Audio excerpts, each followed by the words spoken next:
श्री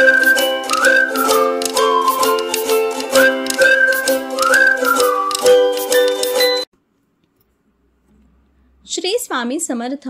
मी नैना, तुमचं माझ्या स्वामी सेवेकरी नैना या यूट्यूब चॅनलवरती स्वागत आहे. आज मी तुम्हाला गुरुचरित्राचे पारायण कसे करायचे आहे, कोणते नियम आणि अटी आहेत ते सांगणार आहे. संपूर्ण नियम आणि अटींसह जर आपण गुरुचरित्राचे पारायण केले तर केलेल्या सेवेचे 100% फळ आपल्याला मिळते. जर तुम्ही माझ्या चॅनलवरती नवीन असाल तर चॅनलला सबस्क्राईब करायला विसरू नका आणि व्हिडिओ शेवटपर्यंत नक्की बघा. श्री स्वामी समर्थ. सगळ्यात अगोदर गुरुचरित्राचे पारायण का करावे तर बघा, आपल्या घरामध्ये जे काही वास्तु दोष असतील, जे काही कुळदोष असतील ते ह्या पवित्र ग्रंथाच्या फक्त पठणाने दूर होतात. म्हणून गुरुचरित्राचे पारायण प्रत्येक व्यक्तीने आयुष्यात एकदा तरी केले पाहिजे. चला तर आता पाहूयात की गुरुचरित्र पारायणाची मांडणी कशी करायची ते. तर बघा, जिथे तुम्हाला पूजा मांडायची आहे ती जागा तुम्हाला स्वच्छ करून घ्यायची आहे. तिथे गोमूत्र किंवा गंगाजल तुम्हाला शिंपडायचे आहे.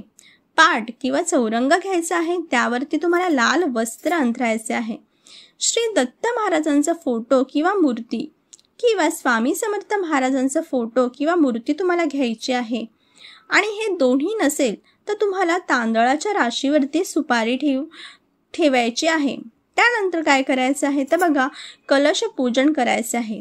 कलश पूजन करताना तांदळाचे अष्टदल कमल तुम्हाला काढायचे आहे किंवा तांदळाच्या राशीवरती कलश ठेवायचा आहे. त्यात एखादी सुपारी, नाणं, हळद, कुंकू, फुले, अक्षता, थोडंसं गंगाजल, थोडंसं गुलाबजल टाकायचं आहे. आणि कलशाला तुम्हाला रक्षासूत्र तुम्हाला बांधायचं आहे. अशा प्रकारे कलश पूजन करायचं आहे. त्यानंतर काय करायचं आहे तर बघा, दिवा प्रज्वलित करायचा आहे. तर 7 दिवस आपल्याला अखंड दिवा लावायचा आहे. दिवा शक्यतो तुम्हाला तुपाचाच लावायचा आहे. अगरबत्ती, धूप लावायची आहे. त्यानंतर एक जोडपान घ्यायचं आहे आणि त्यावरती तुम्हाला सुपारी ठेवायची आहे. ही सुपारी गणपती बाप्पाचं प्रतीक आहे. त्यानंतर आपल्याला काय करायचं आहे तर बघा, गणपती बाप्पाची जी सुपारी आहे त्यावरती आपल्याला अभिषेक करायचा आहे. तुम्ही 1 किंवा 11 वेळा अथर्व शीर्ष म्हणून तुम्ही अभिषेक करू शकता. त्यानंतर हळद, कुंकू, फुले, अक्षता व्हायचे आहेत आणि धूप दीप दाखवायचा आहे. त्यानंतर श्री दत्त महाराजांची मूर्ती किंवा स्वामी समर्थ महाराजांची मूर्ती असेल किंवा तुम्ही सुपारी घेतली असेल तर त्यावरती तुम्हाला 1 किंवा 11 वेळा पुढील प्रमाणे स्तोत्र तुम्हाला म्हणायचे आहेत आणि अभिषेक करायचा आहे. श्री सूक्त, पुरुष सूक्त, रामरक्षा, अथर्व शीर्ष, 16व्या विष्णू गायत्री मंत्र, 16व्या लक्ष्मी गायत्री मंत्र, 16व्या नरवाणो मंत्र असं मंत्र म्हणून तुम्हाला अभिषेक करायचा आहे.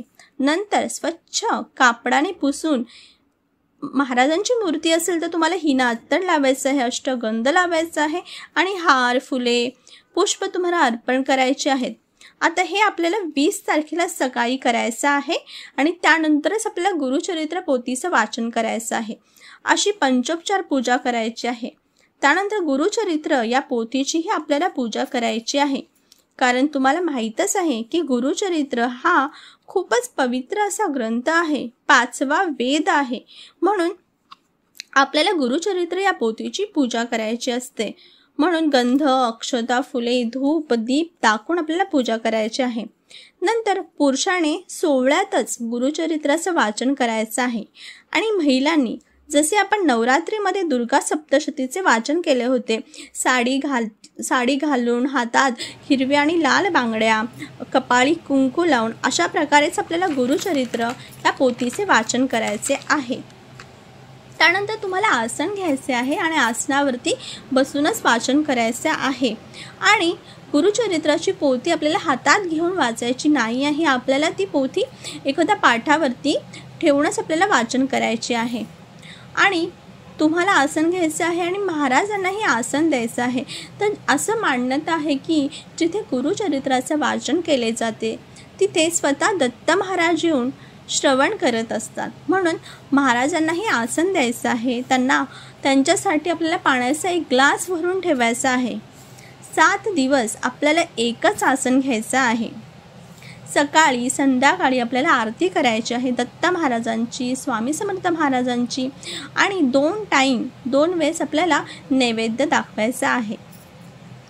गुरुचरित्राचं वाचन करण्यापूर्वी आपल्याला काय करायचं आहे तर बघा, अथर्व शीर्ष, श्री स्वामी समर्थ आणि गायत्री मंत्र आपल्याला म्हणायचं आहे आणि त्यानंतरच आपल्याला पारायण करायचं आहे.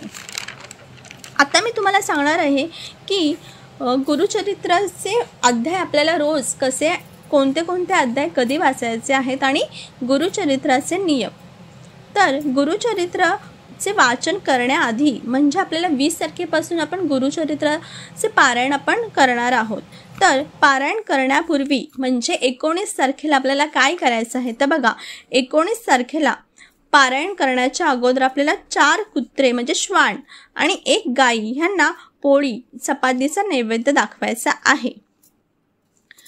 अशा प्रकारे आपल्याला पहिल्यांदा 19 तारखेला आपल्याला नैवेद्य दाखवायचा आहे 4 कुत्रे आणि 1 गाई. त्यानंतरच आपण 20 तारखेपासून गुरुचरित्राचे पारायण आपल्याला करायचे आहे. तर गुरुचरित्र ग्रंथात एकूण 53 अध्याय असतात.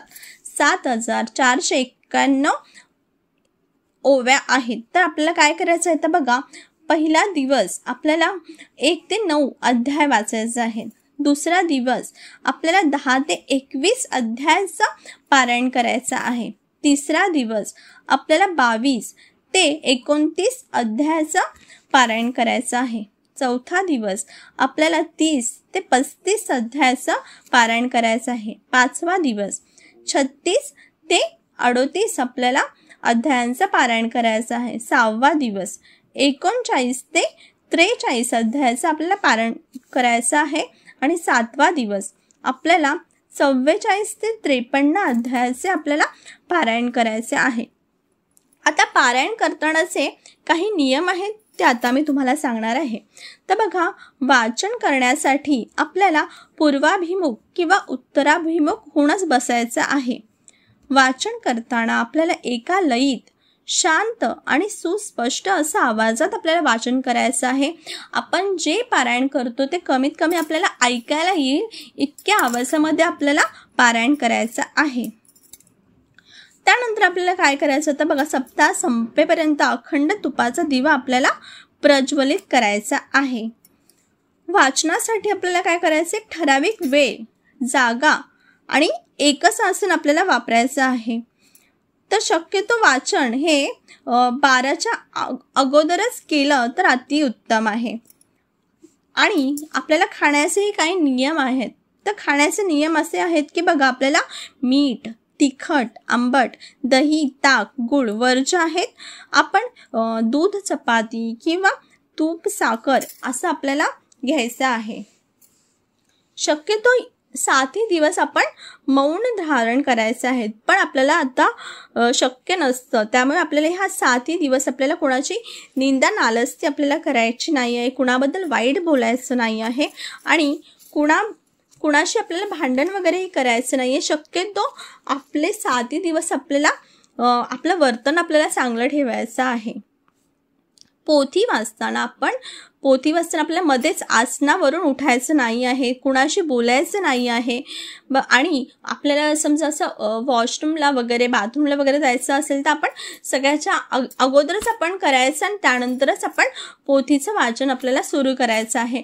पण पोथीचं पारायण करताना आपल्याला मध्येच उठायचं नाही आहे. आणि रात्री आपल्याला देवाच्या सानिध्यातच झोपायचं आहे, चटईवरती झोपायचं आहे. शक्यतो झोपताना डाव्या कुशीवरती आपल्याला झोपायचं आहे. असं म्हणतात की पारायण काळामध्ये जर आपण डाव्या कुशीवरती झोपलो तर संकल्पपूर्तीच्या दृष्टीने आपल्याला संदेश ऐकू येतात. त्यानंतर बघा, आपल्याला जे गुरुचरित्राचं पारायण आहे शक्यतो आपण मंदिरात करायचं आहे किंवा स्वामी समर्थ महाराजांच्या केंद्रात आपल्याला करायचं आहे. तुम्हाला माहितीच असेल की महाराजांच्या केंद्रात किंवा दत्त मंदिरात आपण जेव्हा पारायण करतो तेव्हा आपल्याला त्या सेवेचं आपल्याला 100% फळ मिळतं. कारण तिथे जी ऊर्जा असते ती खूपच जास्त असते.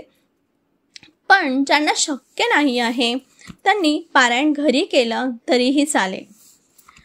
त्यानंतर आपल्याला काय करायचं आहे तर बघा, ब्रह्मचर्याचे पालन करायचे आहे. 7 दिवस आपल्याला अन्न वर्ज्य आहे. आपण कुणाच्या दुसऱ्यांच्या घरात आपल्याला पाणीही प्यायचं नाही आहे. 7 दिवस आपल्याला शुभ बोलायचं आहे. कोणाची निंदा नालस्ती आपल्याला करायची नाही आहे. काळे वस्त्र आणि पांढरे वस्त्र आपल्याला या 7 दिवसामध्ये आपल्याला घालायचे नाही आहेत. 7 दिवस आपल्याला सकाळ संध्याकाळ आणि जितकं शक्य होईल तितक्या जास्त वेळेस आपल्याला घरभर गोमूत्र शिंपडायचं आहे. त्यानंतर तुम्हाला सांगते की आपल्याला 7 दिवसाच्या पारायणाच्या 8व्या दिवशी आपल्याला सांगता करायची आहे. आपण जेव्हा केंद्रामध्ये पारायण करतो त्यावेळी 8व्या दिवशी सांगता करतात, पण जेव्हा आपण घरी पारायण करतो तेव्हा 7 दिवसाची आपली पारायणाची सांगता असते. तर पारायणाची सांगता करताना आपल्याला काय करायचं तर पुरणपोळीचं नैवेद्य करायचं आहे. आणि पुरणपोळीचं नैवेद्य करताना आपल्याला काय करायचं तर सुवासिनी ब्राह्मणांना आपल्याला भोजन द्यायचं आहे. ह्या दिवशी आपल्याला घेवड्याची भाजी करायचीच आहे. घेवड्याच्या भाजीचा नैवेद्य दत्त महाराजांना आपल्याला दाखवायचाच आहे. त्यानंतर आपल्याला काय करायचं आहे तर बघा, पारायणाची सांगता म्हणजे उद्यापन असेल 7व्या दिवशी आपल्याला काय करायचं आहे तर कुलदेवतेचा नैवेद्य असतो. एक गुरुदेव दत्तांचा नैवेद्य आहे, गाईचा नैवेद्य आहे, पोथीचा नैवेद्य आणि महाराजांचा स्वामी समर्थ महाराजांसाठी एक नैवेद्य, असे आपल्याला नैवेद्य करायचे आहेत. त्यानंतर आपल्याला अशा प्रकारे नैवेद्य करायचं आहे, उद्यापन करायचं आहे. मग आपल्याला काय करायचं आहे तर बघा, अशा प्रकारे तुम्हाला 7व्या दिवशी पुरणपोळीचं नैवेद्य करायचं आहे आणि आपल्याला असे नैवेद्य दाखवायचे आहेत. बघा, गुरुचरित्र हा खूपच पवित्र असा ग्रंथ आहे. याचे पारायण करणे हे प्रत्येकाला शक्य होत नाही. महाराजांची इच्छा असेल तीच व्यक्ती हे गुरुचरित्राचं पारायण करत असते. भाग्यवान व्यक्तींनाच पोथीचे पारायण करण्याची म्हणजे पोथीचं पारायण करू शकतात. ही पोथी ना फक्त आपल्या घरात असली ना तरी आपल्या घरातले सगळे वास्तुदोष हे नाहीसे होतात. पण जेव्हा आपण या पोथीचे पारायण करणार तेव्हा बघा, सगळ्या अनिष्ट शक्तींपासून आपल्या घराचं संरक्षण होते. म्हणून माझी प्रत्येक भाविकाला आणि प्रत्येक स्वामी समर्थ महाराजांच्या भक्तांना विनंती आहे की येत्या 20 डिसेंबरला तुम्ही गुरुचरित्र पारायण काळामध्ये आपल्या हातून दिवसभर कळत नकळत झालेल्या चुकांची क्षमा प्रार्थना म्हणून आपल्याला काय करायचं आहे तर बघा, रोज रात्री न चुकता आपल्याला विष्णू सहस्रनाम आपल्याला बोलायचं आहे. अशा प्रकारे तुम्ही गुरुचरित्र पारायण नक्की करा. दत्त महाराज स्वामी समर्थ महाराज तुमच्या सगळ्या चांगल्या इच्छा पूर्ण करत. अवधूत चिंतन श्री गुरुदेव दत्त चरित्राचे पारायण